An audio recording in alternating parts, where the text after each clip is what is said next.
लगातार यहाँ पर लोग आ रहे हैं और पीड़ित के परिजनों को दिलासा भी दे रहे हैं। आइए हमारे साथ जुड़ रहे हैं आम आदमी पार्टी के कुछ पदाधिकारी, उनसे बात करते हैं और यहाँ की घटनाओं का जो विशेष कारण है उसके बारे में भी जानते हैं। जैसे कि आप देख रहे हैं कि लोगों के सामने एक तरह से पिक्चर क्लियर हो गई है। जो मृतक हैं उनकी जिस तरह से बॉडी पाई गई है वो कहीं ना कहीं साफ जाहिर करती है कि यह आम घटना नहीं है। इस विषय में आप क्या कहेंगे?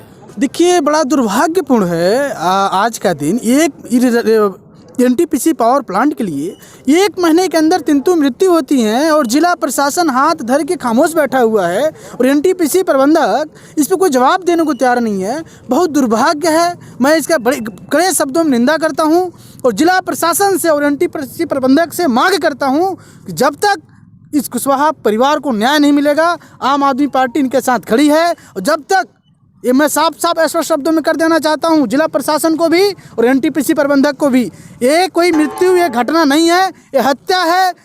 मैं उस जो फोटो को देखा बड़ा अजीब सा लगा। ऐसे जगह पे व्यक्ति कैसे फंस सकता है जाली के अंदर? वहाँ तो ठूसा गया मार करके।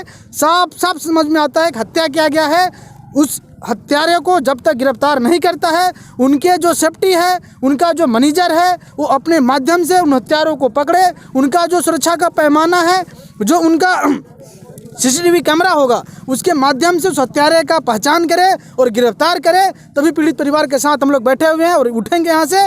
जब तक न्याय नहीं मिलता है और उस हत्यारे को गिरफ्तार नहीं किया जाता है, हम लोग उठने का काम नहीं करेंगे, जिसका समस्त जिम्मेवारी जिला प्रशासन का, एनटीपीसी प्रबंधक का होगा। और हम मांग करना चाहते हैं इस पीड़ित परिवार को 1 करोड़ रुपए की मुआवजे की राशि दिया जाए और 1 परमानेंट नौकरी दी जाए और माता पिता को उनको पेंशन देने का काम किया जाए।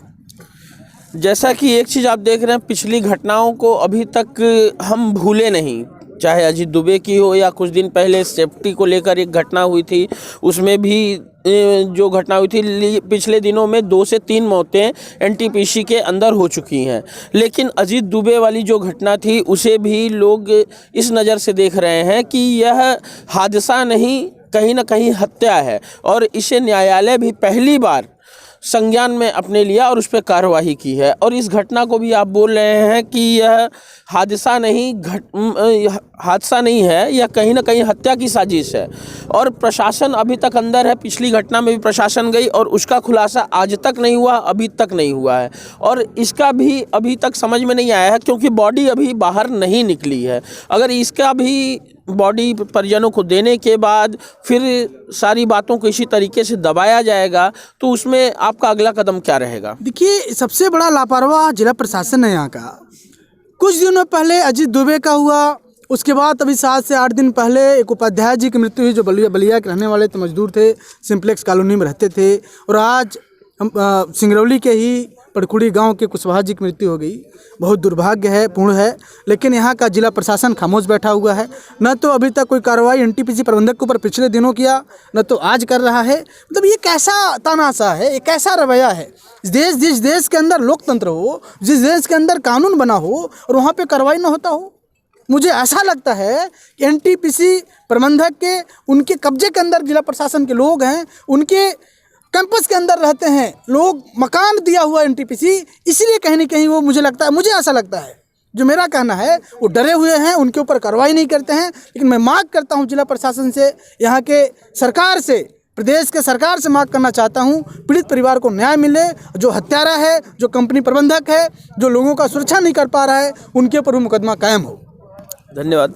जैसा कि आप देख रहे हैं कि आपने बताया आपके साथी ने कि जो यहाँ के सिंगरौली का जिला प्रशासन है, कहीं ना कहीं जिला दंडाधिकारी हैं या फिर ज़िले के एसपी हैं, वह एनटीपीसी प्रबंधन द्वारा जो व्यवस्थाएं इन्हें दी जा रही है, चाहे रहने की हो या किसी प्रकार की भी कोई सुविधा हो, जिसको लेकर ये हमेशा एनटीपीसी के अंदर जो भी घटनाएं होती हैं उसको लेकर हमेशा मौन रहते हैं। तो इस पे आप क्या कहेंगे? मैं सिर्फ इतना ही कहना है कि यहाँ एनटीपीसी प्रबंधन और जिला प्रशासन के ऊपर कोई भरोसा नहीं रह गया है, क्योंकि एक के बाद एक करके 2-3 मतलब घटनाएं हो गई जिसमें पहली घटना में पीएम रिपोर्ट आई है, विश्वास सूत्रों से जानकारी मिली है कि उसमें हैंग किया गया है उनको। अजीत दुबे का जो पोस्टमार्टम की रिपोर्ट आई है उसमें साफ साफ है कि उनको जो है हैंग करके जो है मारा गया था। जब हैंग करके मारा गया था तो ये भी घटना इस तरह की दिख रही है कि ये भी कहीं न कहीं हत्या की ओर इंगित कर रही है।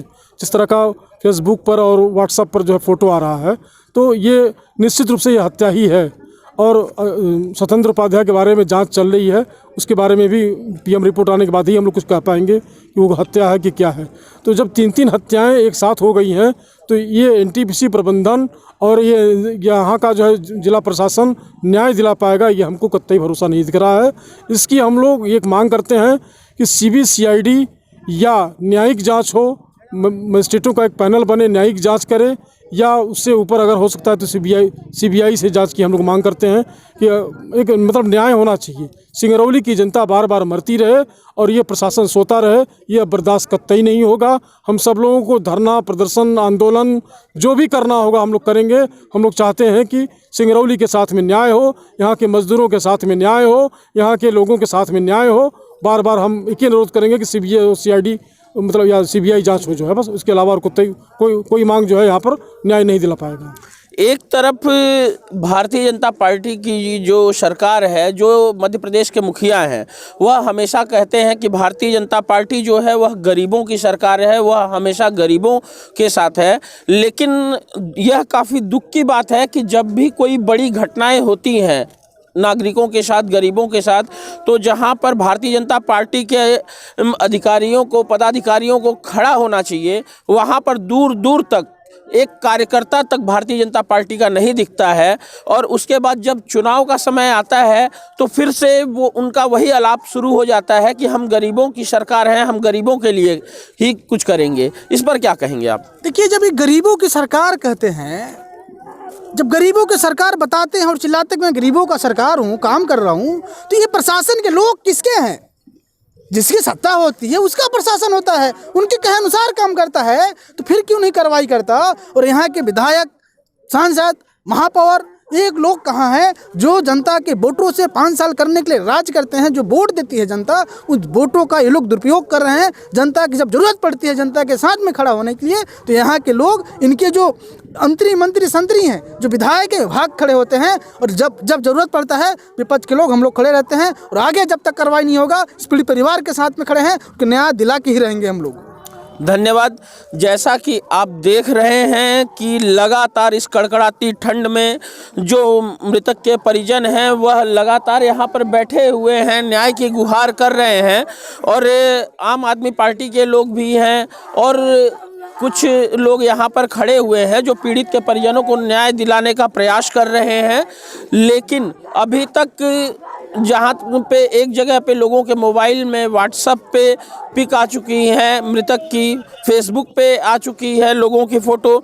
लेकिन अफसोस की बात यह है कि चाहे एनटीपीसी प्रबंधन हो, चाहे प्रशासन, मृतक की लाश को अभी तक निकालने में और परिजनों को सौंपने में पूरी तरीके से नाकाम है। देखते हैं कि कब तक इनका प्रयास सफल होता है और कब तक मृतक के परिजनों को उनकी बॉडी दी जाती है। कैमरामैन अमन मित्तल के साथ अमित सिंह। चाय हर घूंट में स्वाद, चाय सुट्टा पार, CSP बेढ़न। सिंगरौली जिले में पहली बार सारे फ्लेवर की चाय और बेस्ट सर्विस के साथ 100 से अधिक आउटलेट पूरे मध्य प्रदेश में, फैमिली और कपल्स कैफे। पता है Bindnagar road, tiger inn hotel के सामने, बेढ़न, सिंगरौली, मध्य प्रदेश। Contact number 6260540078। हमारे चैनल को सब्सक्राइब करें, घंटी का बटन दबाना न भूलें, जिससे नई अपडेट आपको समय समय पर मिल सके।